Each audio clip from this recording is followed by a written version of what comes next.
Hola, Hassan. Hola Javiera, ¿cómo Hola estás? Javiera, ¿cómo estás? Bien, ¿y tú? Bien, gracias. Bien, gracias. Gracias por estar hoy día con nosotras.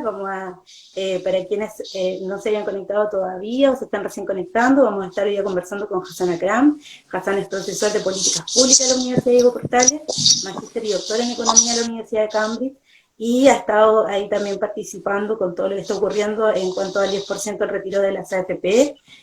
Para ya comenzar conversando, Akram, para nosotras es súper bueno poder conversar contigo hoy día. Hemos estado ahí haciendo un seguimiento a todo lo que está pasando, también a la participación que tú has tenido. Así que ya comencemos y nos puedes contar un poquito sobre este panorama del retiro del 10% de la AFP. Ha sido bastante contingente todo lo que ha ocurrido. Hemos tenido ahí a la UDI dando un espectáculo más o menos. De hecho, en la mañana estaba Alaman advirtiendo la posibilidad de llevar este proyecto al Tribunal Constitucional si se aprobaba en el Senado. Han llevado al Tribunal Constitucional de su mismo partido, la UDI también, a quienes votaron ayer en favor del retiro. Así que si nos puedes contar un poco cómo ves tú el panorama en cuanto a todo lo que pasó ayer y cómo se viene también, que mucha gente pregunta cuándo va a estar en el Senado, qué es lo que nos queda ahora en este camino. Sí, estás repitiendo porque creo que está el micrófono abierto de tu lado. Estoy escuchando a mí mismo, que es un proceso traumático. ¿Hay retorno? Sí. A ver, qué raro. Podría ponerme los audífonos quizás. A ver, no sé si me pongo audífonos. No sé.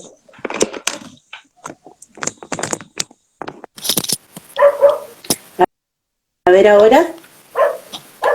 Bueno, veremos. Creo que eso va a ser mejor, ¿cierto? Sí, creo. Ya Perfecto. hice. Ya. El retiro del 10% es un proyecto que tiene una fuerza ciudadana atrás muy fuerte, ¿no? Según la encuesta Academ, y esa es la encuesta favorita del oficialismo, dicen que un 83% de la población está a favor de la medida. Entonces, seguro que es más que eso en realidad. Y esa fuerza ciudadana nace de la desesperación, efectivamente, porque sabemos que la mayoría de chilenos han visto sus ingresos bajar producto de la crisis de coronavirus.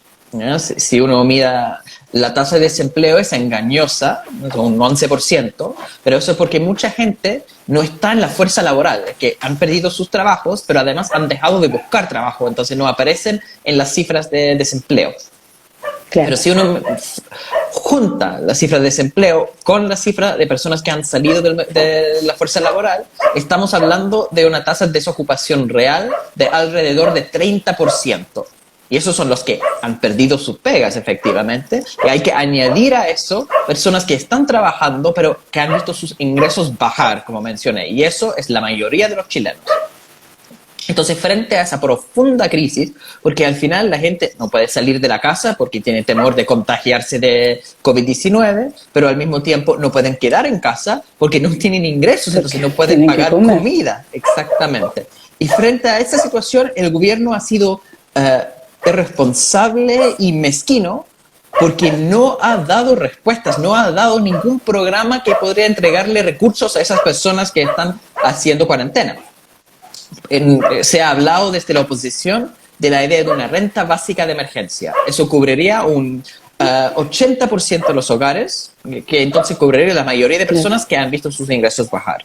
El gobierno se ha negado rotundamente a eso. Lo que hicieron fue un ingreso básico familiar que en el mejor de los casos te da 100 lucas mensual.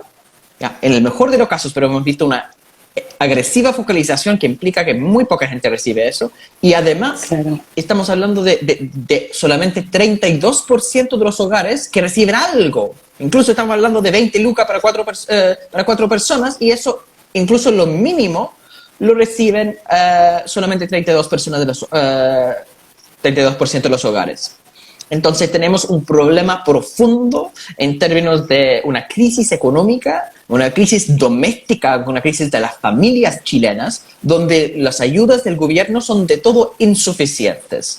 Y de eso después, entonces aumenta el apoyo de esa idea de retirar los ahorros previsionales de la gente. Eso no es algo que nadie quiere. está metiendo mano Claro. en los dineros de los trabajadores. De hecho, uno de los lemas de la oposición fue: no queremos que los trabajadores paguen esta crisis. Y efectivamente esta medida está haciendo que los trabajadores paguen la crisis. Pero no hay otra opción porque el gobierno ha decidido no ayudar en nada. Entonces de eso nació la desesperación de esta idea de retiro de fondos. Y el gobierno entonces, ¿qué hizo? Yo escribí una columna hace poco con el título Gato por liebre. Gato porque por el gobierno liebre. dice: vamos a resolver eso. Es evidente que hay mucho dolor en lo que ellos llaman la clase media. Vaya a saber lo que significa eso. Pero hay evidentemente mucho dolor. Entonces, ¿qué dicen? Para las personas que ganan más de 500.000 pesos y menos de 1.500.000, eso es como definen la clase media, van a dar un subsidio directo de 500.000 pesos. Si pueden acreditar que sus ingresos han bajado por lo menos 30%. Y hay un problema que este grupo, que serían 2,3 millones de personas en todo Chile, ¿ya? A esas personas les da 500.000 pesos. La medida de retiro de 10% implica que 3,3 millones de personas pueden retirar doble, 1 millón, por lo menos. Entonces, la medida de retiro da doble la cantidad, como mínimo, a bastante más gente. 3,3 millones de personas en vez de 2,3. ¿Ya? Y de hecho, la situación es aún peor, porque estoy hablando de los 2,3 millones de personas que son los que ganan entre 500.000 y 1.500.000. Pero esas personas no van a recibir el subsidio, porque no van a poder acreditar los ingresos, como hemos visto con el tema del ingreso básico familiar, que ha sido de verdad una humillación para la gente. Los adultos mayores que tienen que postular en la página web con sus celulares, tratando de ver si van a recibir el fondo, y todo depende de la ficha que está en el registro social de hogares. Y eso ha sido cambiada unilateralmente en varios casos. Entonces, pueden haber 4 personas con pensiones de 120.000 pesos mensual y con 2 hijos cesantes, y reciben entonces una ayuda de 80 lucas por 4 personas. Y ese tipo de Que no humillación... hacen ni una hueá con 80 lucas. Exactamente, y eso es porque es tan focalizado, tan dura la medida del ingreso básico familiar que no ha funcionado. Y en el caso de este crédito, este subsidio que están dando, es la misma cosa. De hecho, el gobierno después estima que solamente va a ir el subsidio a 700.000 personas. 700.000 personas van a recibir 500.000 pesos, en comparación con esa realidad del retiro, que sería 3,3 millones de personas. Entonces, no hay Y sigue ninguna siendo comparación. Y sigue siendo esta lógica prestamista, o sea, o es bono o es un préstamo, pero no es una que realmente se haga cargo del hambre que está pasando el pueblo, que yo creo que en el fondo es lo que es más indolente de su parte, porque, o sea, de un gobierno fascista nadie espera mucha humanidad más, creo yo, pero sobre todo con la historia que hay en Chile, pero mínimo tú decís que hagan algo, porque realmente su gente se está muriendo de hambre, y las cajas de comida acá en el sur llegaron con porotos con larva. Claro, O sea, ha sido un desastre las cajas, que al final se preocuparon de sacar las fotos de los ministros entregando cajas en vez de preocuparse de la calidad de ellas. Y es una medida de todo insuficiente, ¿no? Ha sido una historia muy triste. Es que hemos vuelto a los 80, que en los 80 la gran innovación en política social que hizo el papá de Felipe Kast, el hermano mayor de José Antonio, el Miguel Kast. Él inventó esa ficha de protección social, donde iban los inspectores para determinar cuán pobres eran las personas en realidad. Entonces la gente empezaba a esconder los electrodomésticos para parecer más pobre. Ahora tenemos la versión digital de eso en siglo XXI, donde los adultos mayores están como: ¿por qué dicen que tengo tantos ingresos si no es así? Tengo que pelear los ingresos. Porque esa focalización, eso es decir, no tengo absolutamente nada, puedo demostrar que soy lo suficientemente en la miseria para poder recibir algo de ayuda del gobierno. Y yo creo que lo atractivo de esta propuesta del 10%, que repito, no es la propuesta ideal, que sería una ayuda de verdad del gobierno, una renta básica de emergencia para 80%, pero puesto que han dicho no a eso, la propuesta de retiro es algo fácil. Todos pueden saber cuánto plata tiene en la cuenta de la AFP, y todos pueden calcular que es 10% de eso, lo piden de las AFP, lo reciben. Es por la facilidad, es por no necesitar andar mendigando a un gobierno cruel que la gente apoya esta propuesta. Y al final, por eso, incluso los 13 diputados de derecha que tuvieron que votar a favor de esa medida, es porque saben, al final, que la gente está con una necesidad urgente, apremiante, y van a sufrir mermas en sus votaciones. Saben que la gente no va a olvidar ese momento y por eso han votado a favor. Porque esto es la fuerza ciudadana que está obligando, por lo menos a la derecha en el Parlamento, de votar a favor de este tipo de medidas. Ahora, el Ejecutivo sigue como completamente insensibles frente a este tema y no han dado respuestas. Ellos solamente culpan a los que han propuesto esta medida diciendo es una mala propuesta, usa los ahorros de los trabajadores, eso no es la manera. Perfecto, si eso no es la manera, ustedes que son el Ejecutivo son los únicos que... Sí, y sabemos cuál es la manera. Es que el tema es que no han querido implementar la manera correcta. Entonces, ellos que son los únicos como ejecutivo que pueden implementar una renta básica de emergencia, que lo hagan lo antes posible y se acaba este tema. Pero no lo van a porque hacer. también en el fondo es un oficialismo que desde el estallido social viene siempre echándole la culpa a nosotras y a nosotros, como diciendo, esto es todo culpa de ustedes. O sea, se portaron mal los niños, hicieron violencia, como rompieron todo, se portaron súper mal. Olvidémonos que ellos dejaron ciego a más de 100 personas, o que todo el abuso que por décadas han llevado una forma represiva y una violación sistemática de los derechos humanos que no se puede negar. Pero claro, ellos tienen este discurso, porque cuando recién empezaba la pandemia, me acuerdo que en algún momento lo dijeron como, bueno, si ustedes venían como con este comportamiento del estallido social, nosotros vamos a responder. Y ha sido una serie de amenazas todo el tiempo. O sea, de hecho ahora Piñera, cuando hace esto de los bonos, también dice a sus diputados que reflexionen lo que van a votar. O sea, es una lógica de amedrentar y de amenazar que no otorga soluciones ni realmente siquiera devela una preocupación mínima. Es como un juego de egos entre ellos todo el tiempo. O sea, el que ahora estén como entre ellos mandándose a un tribunal constitucional por votar a favor. Había una concejala hoy día, o sea, ayer creo que fue que tuiteó ahí como que lo que faltaba en Chile era un estallido militar. Sí, al final O sea, hablamos mucho de la renovación de la izquierda, pero parece que el grupo que nunca se renovó fue la derecha. La derecha está volviendo al libreto de los años 80 y se nota muy evidentemente. Desde el estallido la actitud fue, acá hay que reprimir.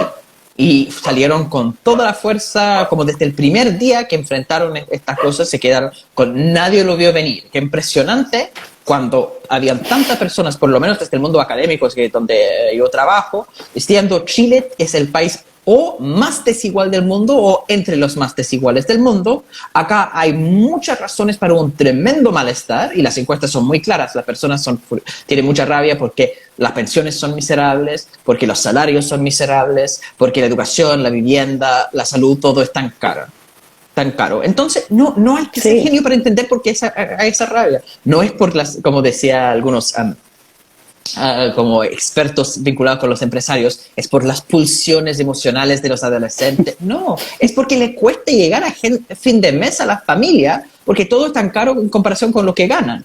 Y hay, de hecho, ese mismo sistema de ficha y de tener que mentir para que te vean pobre ante su ficha, es el mismo que se utiliza en las universidades. O sea, en las universidades hay una cantidad de estudiantes que llegan a separar a sus papás, que tienen que mentir que viven con la abuelita o que tienen que obligadamente independizarse y decir que los abandonaron, porque si no, no entran en ninguna de las becas o créditos que el gobierno da para que tú puedas estudiar. Entonces, es desde todas las aristas, no ha dejado nunca de pasar. Cualquiera lo podría ver, ni siquiera tendrías que tener como un mayor...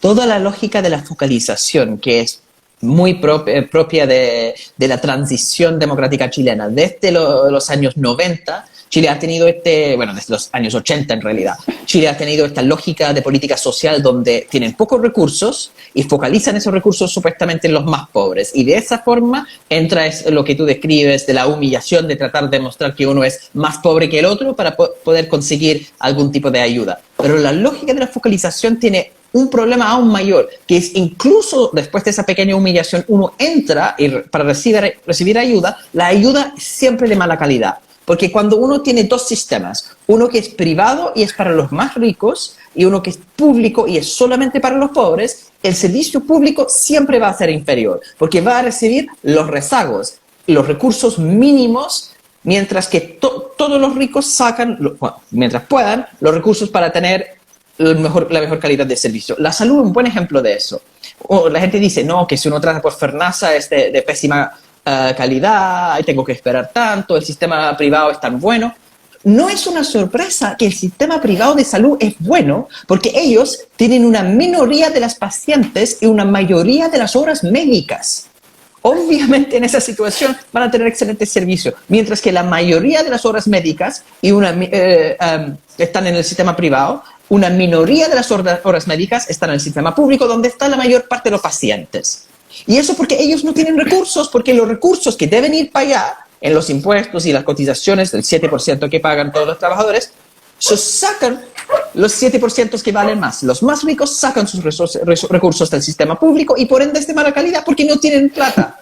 Y acá el problema es que hay una falta de plata simplemente en el sistema público. Y si uno compara con la OCDE, con las economías más avanzadas, que han crecido más, que han logrado altos niveles de bienestar y desarrollo y crecimiento para sus poblaciones, en los países de la OCDE, los mejores servicios sociales son universales cuando los ricos participan, igual que los pobres, en los mismos espacios. Aprenden a compartir. Uno de los grandes problemas en Chile, producto de la desigualdad, es esas burbujas duras donde los ricos solamente conversan con los ricos. Entonces no tienen ni idea de lo que está pasando afuera. Y desde afuera, chicos, porque el colegio te lo privatizaron. Entonces ya la diferencia viene desde esa construcción de realidad social que tú adquieres desde que pasas más tiempo en un colegio o escuela o liceo que en tu casa, y si ahí ya te segregan y te privatizan la educación, luego la información y todo lo que viene, o sea. Sí, se han destruido todos los espacios públicos donde podría existir algún tipo de diálogo entre clases, ¿no? Había un meme que me gustó mucho que decía, un país rico no es un país donde los pobres pueden comprar auto, sino un país donde los ricos usan el sistema metro. Porque de hecho es mejor tener un sistema metro porque uno tiene menos contaminación, también menos congestión, porque el auto privado se tranca y si uno construye más, es una ley de economía de transporte, uno construye más autopistas, aumenta la cantidad de autos y genera más congestión. Por eso la solución pública es mejor si uno invierte lo suficiente para hacerla mejor.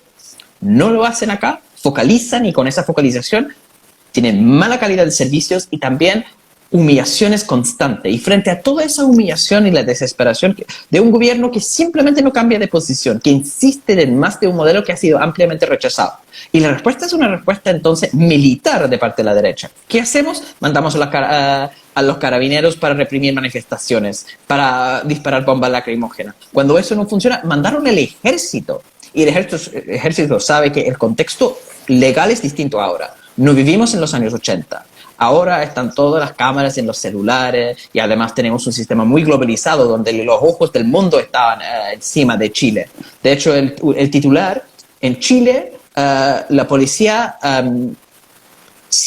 deja ciega a la gente. ¿Ya?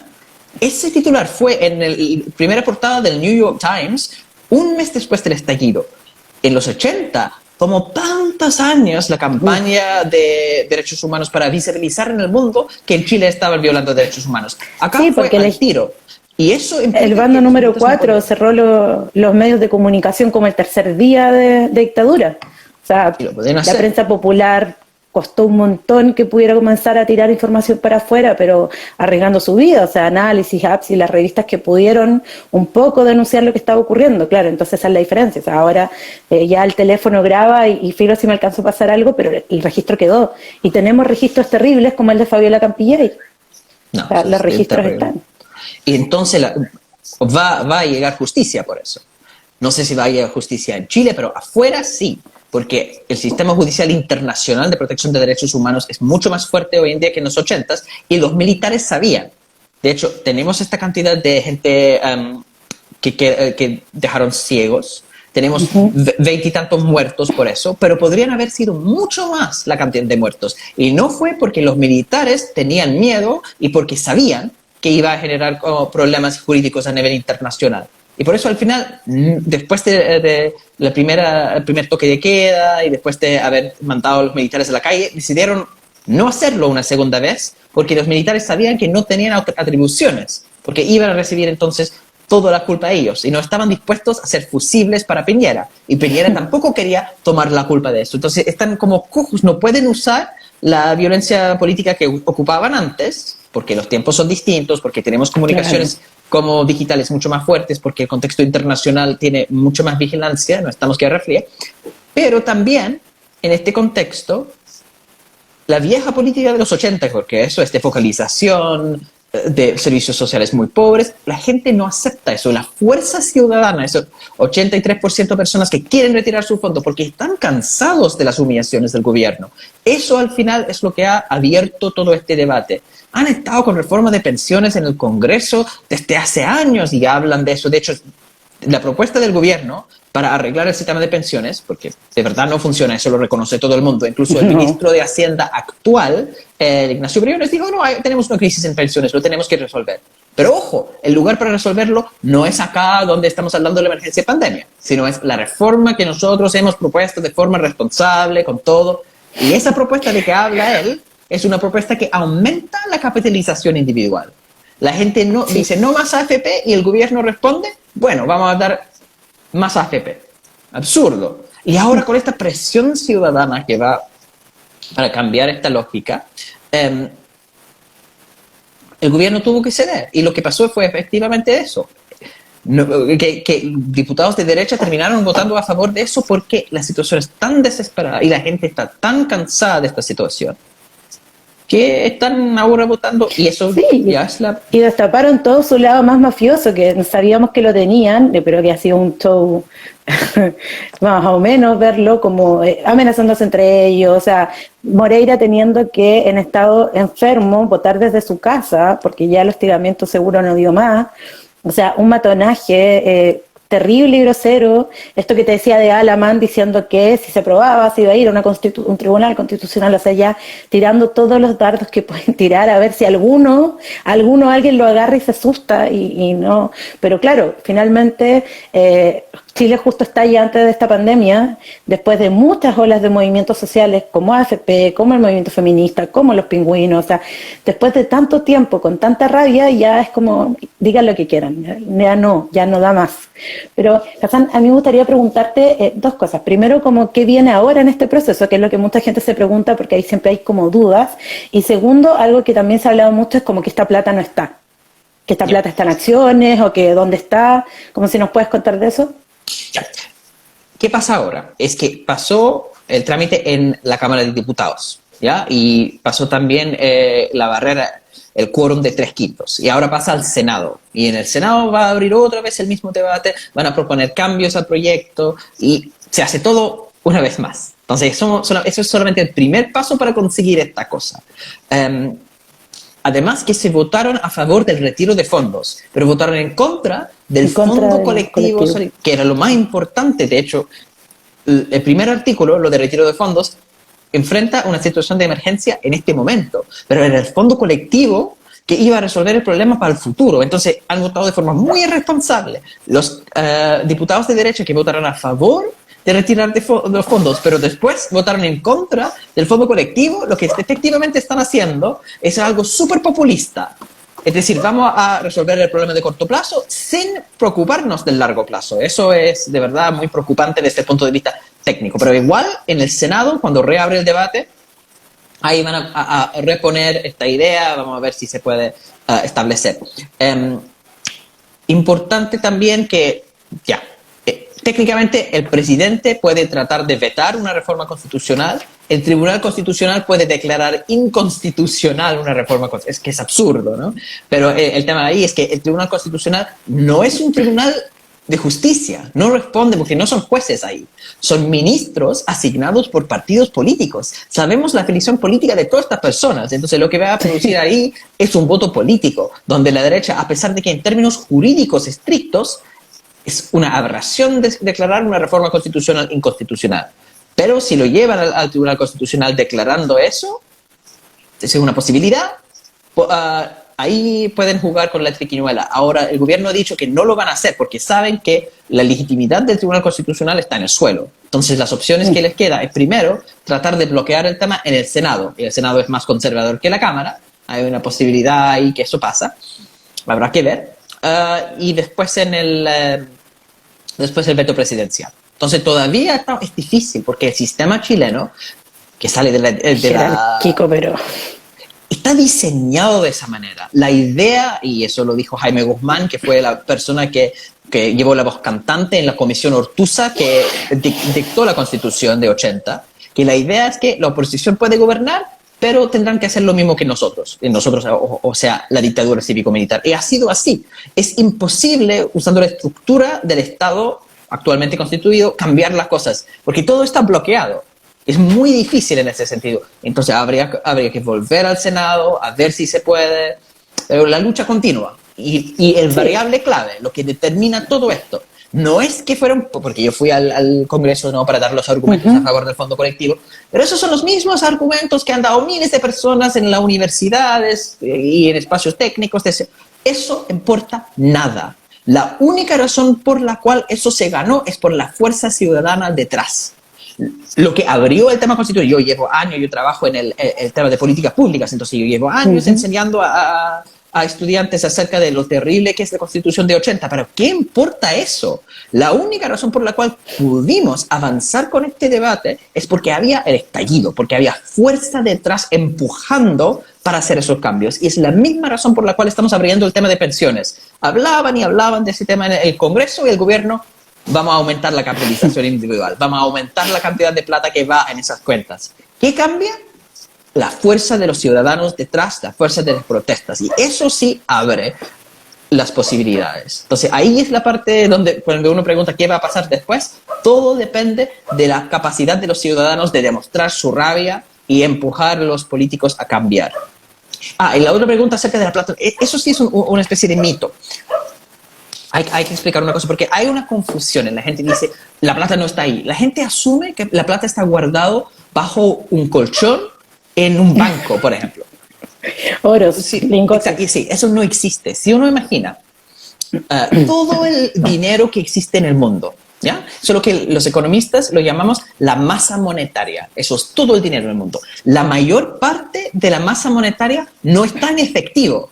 Está al final en cuentas en computadores. De hecho, es una pequeñísima parte de todo el dinero del mundo que está en efectivo, en billetes. Si todo el mundo va mañana a su banco para pedir retirar todos sus fondos, los bancos colapsan, ¿ya? Eso no es porque la plata no está, es porque la plata no es en billetes. La gente no usa billetes todo el día, sino que los bancos prestan ese dinero electrónico a otros bancos y va subiendo en el sistema. Y eso es... Entonces, la plata está, pero la plata está invertida, ¿ya? Y hay un banco central que regula a todos los bancos, que dice, usted necesita cierta cantidad de activos líquidos. Es importante entender qué significa líquido, ¿ya? Hay un espectro entre cosas que son muy líquidas, y líquidas significa que uno puede usar ese dinero para comprar cosas, y cosas ilíquidas que uno no puede comprar. Por ejemplo, Claro. ¿ya? Yo tengo billetes bajo el colchón. Salgo con el billete, bueno, con mi permiso municipal, y voy a la esquina y puedo comprar una empanada, ¿cierto? Eso es algo líquido, porque el dinero automáticamente lo puedo intercambiar para otra cosa. El líquido en el sentido que se transforma fácilmente. ¿Perfecto? Pero la gente algunas personas tienen la suerte de ser dueños de sus casas, ¿cierto? Una casa que puede... Claro. La casa tiene un valor, no sé, 50 millones de pesos. Pero eso es harto dinero. No puedo usar mi casa para comprar cosas. Si yo saco un pedacito, un ladrillo de mi casa y voy a la esquina y mira, es una parte de mi casa que vale 50 millones de pesos, dame una empanada. Así no funciona, ¿cierto? Entonces, eso es un recurso, es valor, tiene un valor monetario, pero es ilíquido. Eso es la diferencia entre líquido e ilíquido, ¿ya? Perfecto. Y lo que pasa es que las cosas más ilíquidas, ¿ya?, son los que generan mayores rentabilidades. Si yo tengo una fábrica, por ejemplo, la fábrica produce cosas y es un negocio, me genera más recursos. Si yo tengo una casa, la casa también tiene un valor que aumenta todos los años, ¿cierto? Las cosas, Claro. las cosas menos líquidas son más rentables, ¿ya? Las cosas más líquidas, lo más líquido posible, es oro o es más bien billetes bajo el colchón. Los billetes bajo un colchón no pagan una tasa de interés, ¿ya? Eso es porque no están haciendo nada y por eso lo puedo cambiar al tiro. O sea, eso es el espectro. Muy líquido, poco rentable. Perfecto. Muy poco líquido, pero muy rentable. Eso es el espectro de cómo existen las cosas. Entonces, cuando uno tiene una cuenta corriente, la cuenta corriente tú puedes sacar lo que tú quieres en cualquier momento, ¿sí? ese dinero Sí. igual paga una pequeñita tasa de interés. ¿Ya? ¿Por qué es tan pequeña? Porque es dinero invertido, pero invertido en cosas muy líquidas. Entonces paga algo de rentabilidad, pero poco. ¿Ya?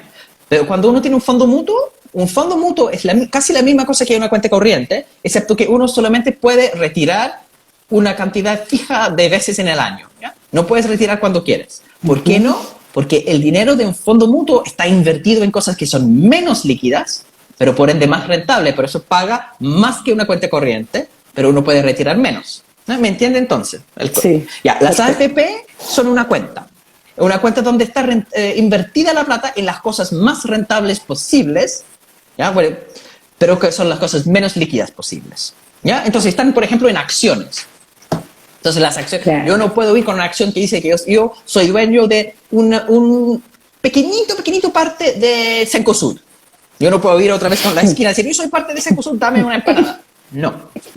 Uno tiene que vender la cosa. Cuando uno lo vende, ahí llega la liquidez en efectivo. Entonces la plata está, las AFP lo tienen invertido y el ejercicio acá es vender los activos líquidos, vender las acciones que tienen, los distintos tipos de fondos invertidos, instrumentos financieros y todo eso, lo venden y tienen efectivo y te pasan efectivo. Este efectivo está. Hay un problema con eso.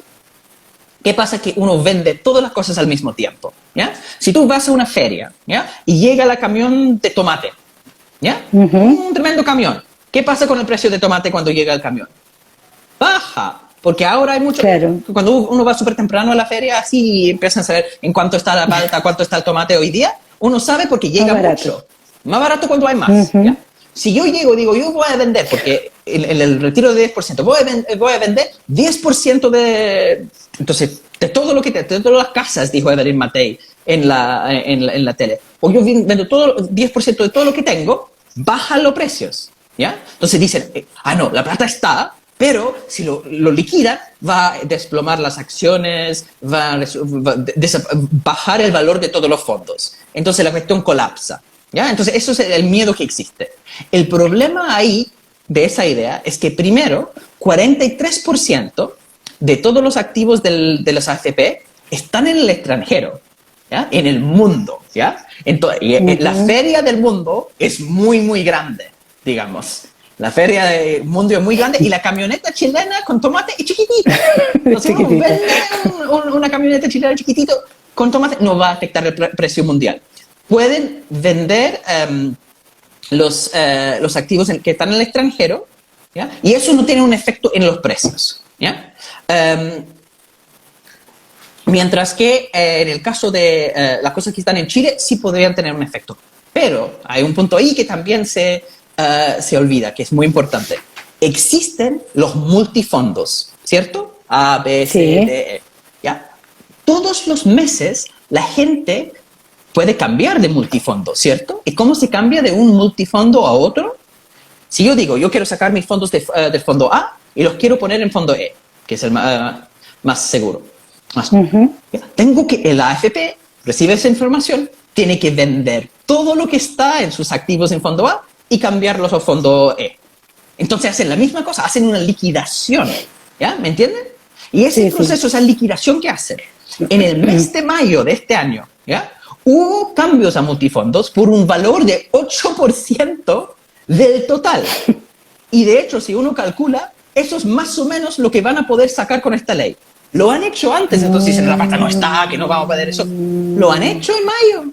La diferencia es que lo hicieron en todo el mes de mayo y la ley dice que esto se tiene que hacer en 10 días. Ahí está el problema. Pero ahí está la diferencia. Sí, ahí es un problema. No el problema que dice la Evelyn Matei en el matinal, que esto va a generar un desplome de todo. No, acá estamos hablando de un problema real, porque salen muchos fondos, pueden ser como hasta 17.000 millones de dólares, que no es poca plata, pero es algo que se puede controlar si hay ciertas condiciones. Se tiene que hacer paulatinamente, de una forma coordinada. El Banco Central tiene que cuidar si uno está vendiendo muchas cosas en el extranjero, qué pasa con el valor del dólar, pero si lo hacen coordinadamente, de forma paulatina, la situación es manejable. ¿Ya? Existe. Perfecto. Entonces, no es que la plata no está, no es que va a generar un colapso económico si lo retiran, pero lo tienen que diseñar bien y con buena voluntad. Cuando dicen acá, eso es un tremendo problema, eso es una crítica de mala fe, porque están diciendo, eso no debemos hacerlo porque están afectando su negocio. ¿Ya? Yo digo que sí es un problema, pero los problemas son superables y trabajemos juntos para resolver esos problemas. Claro, si hay disposición se soluciona. Exactamente. Entonces eso responde a la pregunta si no está la plata. Sí Sí, está, súper no se bueno. sostiene. Súper bueno porque, claro, lo que tú dices, o sea, hay mucho susto, que lo único que es la doctrina del choque, o sea, lo que siempre le ha funcionado a la derecha, como asustar a la gente, y que no es casualidad que justamente desde el estallido social hacia acá toda la derecha se pase por los matinales como si fuera su casa, que hayan ya panelistas fijos, o sea, la Mate y Lavín, como yendo todos los días a los matinales, para hacer este tipo de cosas, asustar a la gente y decir, si sacamos las pensiones todo se va a desplomar, que no sé qué, vamos a quedar pobres. No, entonces está súper bueno explicarlo y que la gente pueda enterarse un poco más de esto. Y en cuanto a eso de el mal manejo que el gobierno ha llevado con la economía, la crisis económica que hay ahora, ¿cómo crees tú que se viene esa crisis económica? Porque hemos estado hablando harto al respecto como de ya, hoy día ya hay una crisis económica, seguramente puede aumentar cuando ya termine la pandemia. Vamos a sufrir mucho más como las mujeres también, como con los cuidados de la casa. Hablaba el otro día una chica economista en Suela sobre lo que pasaría con los cuidados de las mujeres, que probablemente hay mujeres que o tienen que dejar sus trabajos o van a tener que cambiar el trabajo por otro que no sea el doble turno que la mayoría de las mujeres del pueblo tienen que hacer para poder llegar a fin de mes, por el cuidado de sus hijas e hijos, por todo lo que sostiene la casa, lamentablemente. Entonces, me gustaría que nos cuentes un poco cómo esa crisis económica, que tú ves cómo se viene, cómo la manejamos, qué se viene a futuro. Una cosa que menciona que es muy cierto lo que está pasando con las mujeres en esta crisis, le mencionas a Javiera Petersen, que habló en Sube la Radio. Sí, ella es una de las subdirectoras de OPES, que es un observatorio de política económica. Ella fue estudiante mía en la Universidad de Chile, altamente recomendada, la debe invitar, ¿no? Porque da muchos detalles. En general, como la situación es interesante, como tratar de verlo en una perspectiva un poco más grande. Yo de hecho soy historiador de la economía, ¿ya? Entonces yo siempre pienso en los ejemplos concretos históricos. Y un ejemplo muy interesante es lo que pasó con la Gran Depresión. Porque, ojo, estamos viendo un desempleo de 30%, y eso no solamente acá, estamos viendo en Estados Unidos y Europa. Entonces ya está muy alto el desempleo y la única comparación es con la Gran Depresión. Chile fue uno de los países más afectados por la Gran Depresión, pero fue una doble crisis. Porque supongo que muchos chilenos aprendieron de eso en tercero medio, la famosa historia de la crisis de salitre. Chile tenía 70%, 70% de sus exportaciones fueron salitre natural. Los alemanes inventaron salitre sintético y colapsó entonces toda la economía chilena. Era gran parte del gasto fiscal, del dinero del gobierno, dependía de salitre también. Y cuando eso colapsó, el gobierno quedó sin plata, la gente quedó sin plata, fue un desastre. Y a eso después se sumó la crisis de la Gran Depresión, ¿ya? Doble crisis, una interna, una externa. Pasó la cosa similar ahora, porque efectivamente Chile ya estaba en crisis desde el estallido social. Ya eso puso en jaque la economía y llegó la crisis de COVID como una doble crisis. Es interesante que durante el estallido tuvimos un debate acerca del efecto económico de las protestas. Y el ministro de Hacienda, el Briones, decía, acá no hay fuga de capitales. Los inversionistas no están sacando las platas de Chile. ¿Y cómo podía decir eso? Porque la economía chilena es en realidad dos economías. Hay una economía de servicios, ¿cierto? Todas las tienditas, las empresas cuyos clientes son personas naturales, personas de sangre y hueso, ¿ya? Pero existe otra economía que es la economía de exportación, de agroexportación y de minería, de exportación de minerales. Y sus clientes no son personas, son empresas, personas jurídicas, no personas naturales. No son personas de sangre y huesos, sino otras empresas que exportan esas cosas. ¿Ya? Entonces, las empresas que venden a otras empresas para exportación, ¿no? El sector agro, el sector de minería, no estaban siendo afectados por el estallido. Entonces, pasó la crisis, durante la crisis el sector de servicios cayó y la economía se estaba sosteniendo por la parte de agroexportación y minería. Y con la crisis de COVID, esa segunda parte se cayó también. Entonces, estamos con la doble crisis. Las dos cosas que estaban sosteniendo la economía se cayeron. Y en esa situación de doble crisis, uno pregunta, ¿qué podemos hacer? Y yo soy bastante optimista con Chile. Y soy optimista no por personalidad, créeme, sino por razones simplemente históricas. Porque curiosamente Chile enfrentó la doble crisis de salitre y de la Gran Depresión de forma muy responsable. Porque la Constitución de 1925, ¿no? Esa Constitución que era democrática, o más democrática que la actual, sin duda, eso nació de la crisis de salitre.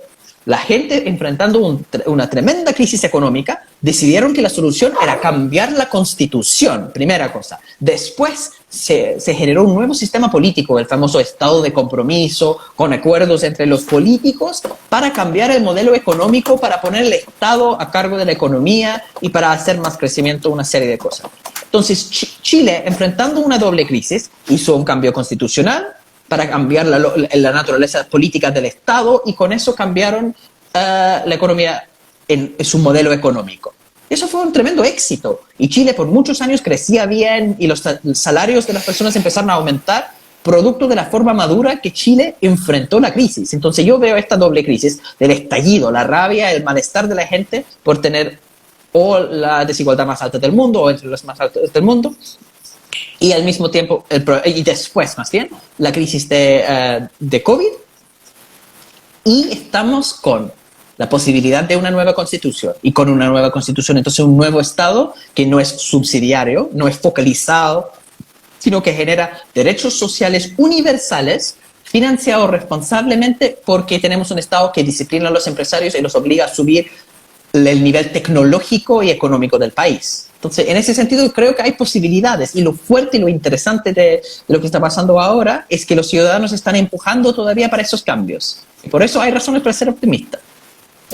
Sí, aparte que es como lo que tú dices, pues a la fuerza de la gente que no ha parado. Yo creo que si el mal manejo del gobierno desde el momento cero de la pandemia tuviera que ver con una pandemia que les convenía para frenar el estallido social, más allá de todo el mal manejo que tenga, si algo tuvo que ver el parar el estallido social, no ha sido lo que realmente ha ocurrido, porque el estallido social ha tomado otras formas, y las formas de organización que venían desde antes, ya desde hace muchos años también, o sea, la olla común, el apañe entre organizaciones sociales, si eso ya venía pasando, hoy día eso se reafirma.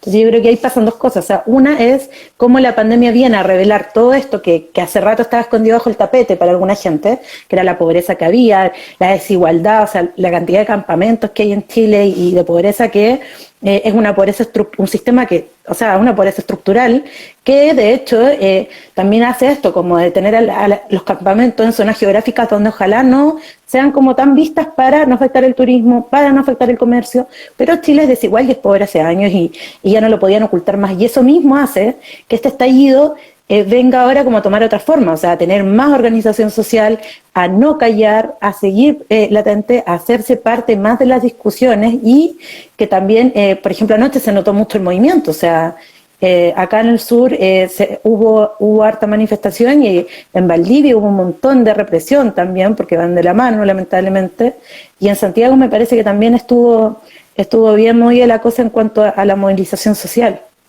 que no ha frenado, o sea, no va a parar.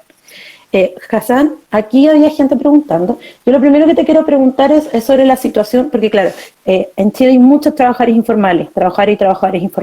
Entonces ahí alguien me decía como pregunta de cultura, y sobre todo la gente que trabaja con honorarios o con trabajo informal, también está en una situación de mucho abandono. Entonces, como tu opinión respecto a eso, y ahí voy a ver si encuentro alguna otra preguntita acá. Sí, es una muy buena pregunta. Lamentablemente, la mayoría de chilenos no están con contratos atípicos. Un 30 y tanto por ciento de los trabajadores son informales, pero adicional a eso son personas que están no en la informalidad, pero un tipo de precariedad jurídica donde no tienen contratos indefinidos, sino que están boleteando, sino que son contratos de tiempo parcial, a pesar de que están en trabajo en realidad de tiempo completo, una serie de cosas. Entonces, una minoría de personas que tienen el tipo de protección jurídica que deben tener de un contrato indefinido tiempo completo. Eso es un tremendo problema que hay que resolver al nivel del código laboral. Ahí están los problemas. yo creo que lo más importante cuando hablamos de desigualdad en Chile, ¿no? Mencioné, es o el país más desigual del mundo o entre los más desiguales del mundo cuando uno compara la cantidad de recursos que tiene el 1% como porcentaje del todo. Y en eso es el 1% que es tan poderoso, y además que está aumentando sus ingresos en comparación con todos los demás, ¿ya? Eso es producto, en parte, del sistema impositivo, ¿no? Uno puede aumentar impuestos y quitar más de los más ricos y dar a los más pobres. Pero impuestos no es todo. Uno tiene que preguntar, pero ¿por qué el mercado le da tantos recursos a los más ricos y tan poco a los pobres? Y eso es porque el contrato, el trabajo pagado, paga poco en Chile. ¿Y por qué es así? Porque al final, lo que dice el Código Laboral chileno es que solamente se puede negociar a nivel de la empresa. Si es tú a tú, un empresario contra un empleado, siempre gana el empresario. Tiene más plata y si te vota, ¿qué vas a hacer tú? Tú vas a quedar sin dinero para pagar las cosas de tus hijos. Un desastre. Entonces, en esa lógica, ¿qué tienes que hacer? Aceptar lo que dicen los empresarios. Pero si después tienes dos trabajadores, o 3 y 4, y vas subiendo, mientras que se unen más los empleadores, más poder tiene frente a los empleadores. Si es una sola tienda, mucho más complicada la cosa, pero cuando es un ramo entero, el poder es mucho más fuerte. Y lo que dicen los mejores códigos laborales, como los de Alemania y Francia, es que los sindicalistas pueden negociar por ramo. Eso implica que tienen mucho mejores calidad de trabajo, muchas mejores condiciones laborales, ¿ya? Y eso es un tema más de largo plazo, que hay que cambiar el código laboral para mejorar esta situación y sobre todo para establecer negociación por ramo. La otra cosa es, y ojo, que los países que tienen eso de negociación colectiva por rama son los que tienen menos desigualdad y mejores salarios y mejor crecimiento de salarios. La otra cosa es que hay que ver, en esta situación, el retiro de fondos ya es solamente para los afiliados. Son 11 millones de afiliados en Chile. 10 millones de ellos podrían sacar por lo menos 100.000 pesos. 3,3 millones podrían sacar por lo menos 1 millón de pesos. Es algo. Pero por supuesto que las personas con trabajo más precarizado, las personas con trabajos menos estables, tienen menos ahorros. Ojo, que vuelvo a repetir, la propuesta de retiro de 10% no es algo que creo que sea una buena opción. Es la única opción. La buena opción, la mejor opción, es una renta básica que llega a todos los hogares. Pero han dicho que no a eso, entonces estamos en esto de retiro de fondos. Es una medida que ayuda a los que tienen más fondos, pues. Y no solo eso. Claro. Es una ayuda que ayuda más que nada a los hombres. Hay un sesgo de género fuerte, porque son los hombres los que pueden invertir más, pueden ahorrar más porque ganan más y porque no salen del mercado laboral cuando tienen hijos. Entonces, en promedio, los fondos de las mujeres son solamente 55% del valor del fondo de los hombres. Si un hombre tiene 100, como hombre promedio, una mujer tiene solamente 55. Obviamente, retiro de fondos, entonces, la ayuda que llega a la mujer es casi la mitad. No hay opción en eso, sino ayudar a los que están, por ejemplo, los informales a través de ayudas del gobierno. Por eso el gobierno tiene que cambiar de posición y eso ha sido lo más difícil de todo eso, que niegan a cualquier reforma seria, cualquier propuesta seria para llegar a ingresos básicos a la gente. Hay que seguir presionando. Aquí una compañera pregunta, entonces, ¿qué otras cosas podríamos hacer? ¿Cómo podríamos presionar? ¿El futuro no solo serán las pensiones, también serán los cuidados y las negociaciones por ramos? Ojo que creo que es necesario hacer frente. Sí, hay dos cosas un poquito distintas acá, porque acá la crisis que estamos enfrentando, que es más bien la crisis, digamos, la crisis de la emergencia, ¿cierto? Es el problema de ahora, ¿cómo podemos hacer llegar recursos a las personas en este mismo momento? Y así la tragedia es tremenda, porque el gobierno dice no a cualquier cosa y no hay mucho que se puede hacer. Ahí, sobre todo en la crisis de COVID, no hay... Al final no hay muchas formas de enfrentar esa realidad, más allá de seguir presionando en esta, además, súper compleja situación sanitaria donde no se puede salir a la calle, etcétera, sí, etcétera. Claro. Pero si está preguntando más bien por el tema a mediano plazo, cuando salgamos de eso, porque eventualmente el gobierno tendrá que hacer medidas de desconfinamiento, cuando baja la cantidad de casos, etcétera, etcétera. La presión tiene que ir, en mi opinión, fundamentalmente en una nueva constitución. Y la nueva constitución, ¿por qué es tan importante? Porque la gente, yo me acuerdo, después de tanta presión, y el gobierno se arrió a eso, la derecha que antes decía, ¿por qué antes decían que no? Es curiosa la posición de la derecha, ¿no? Que porque dicen, por un lado, la constitución es irrelevante, o sea, la constitución no cambia nada. ¿Por qué la gente está presionando por una nueva constitución? Eso es una discusión de las élites. Si al final el problema real son los salarios, son las pensiones. Pero entonces no toquen la constitución porque es irrelevante. Pero al mismo tiempo, cuando uno propone cambiar la constitución, ya no, vamos a llegar a Venezuela, el hecatombe total y el colapso. Entonces, al mismo tiempo... Nunca están de acuerdo con ellos mismos, ¿no? Sí, eso es el problema ahí, como de profunda inconsecuencia de ellos, de decir que la Constitución no cambia nada, pero cambiar la Constitución destruye todo. Y después es interesante que cuando uno propone cosas como esta reforma constitucional para retiro de fondos, ¿qué dice Briones y qué dice Blumen en su discurso? No están respetando la Constitución. Ahí sí parece que es importante la Constitución. Y la realidad es que sí es importante porque es la herramienta que ellos ocupan para bloquear cambios. Cambiar la Constitución... Todo es inconstitucional ahora, o sea, es como el sobrenombre de Chile. Eso es lo que más me gusta, la única cosa que me gusta de esta crisis está quedando tan en evidencia que la Constitución es lo fundamental. No porque cambiando la Constitución el país va a mejorar. No, es porque cambiando la Constitución es la única forma que podemos luego cambiar el país. Porque en este momento todo está bloqueado. La Constitución, a través del Tribunal Constitucional, bloquea y declara inconstitucional cualquier proyecto. Entonces, la primera cosa, cambiar la Constitución para tener uno que no tiene bloqueos. ¿Ya? Que sacar la tercera cámara del Tribunal Constitucional, sí o sí, y sacar esos otros tribunales que también bloquean sobre todos los que están en los tratados de libre comercio. Después de eso, se puede hacer leyes generales sobre pensiones, sobre educación gratuita universal, cambiar el sistema tributario, cambiar el sistema de salud. Ahí están los cambios posteriores a la nueva Constitución. Y sacar este sistema fascista del modelo pinochetista, si tenemos la Constitución y el modelo FP de Pinochet, o sea, ya basta, como no podemos seguir teniendo un modelo y fascista que nos coarta todo lo que queramos cambiar. Creo que eso es lo más importante de la Constitución. Aquí alguien pregunta, Hassan, ¿qué opinas de los cambios de fondo? ¿Es recomendable o lo mejor es quedarse en un solo fondo según la edad? Esa es la cosa de Ulises Ferrado. Yo honestamente creo que depende mucho de la situación de la persona individual y acá no estoy para consejos financieros principalmente. Lo que sí diría que es absolutamente fundamental acá es apostar por un cambio de sistema. Por mucho que uno juega entre los multifondos, el sistema de capitalización individual, el sistema de las AFP, nunca va a dar buenos resultados.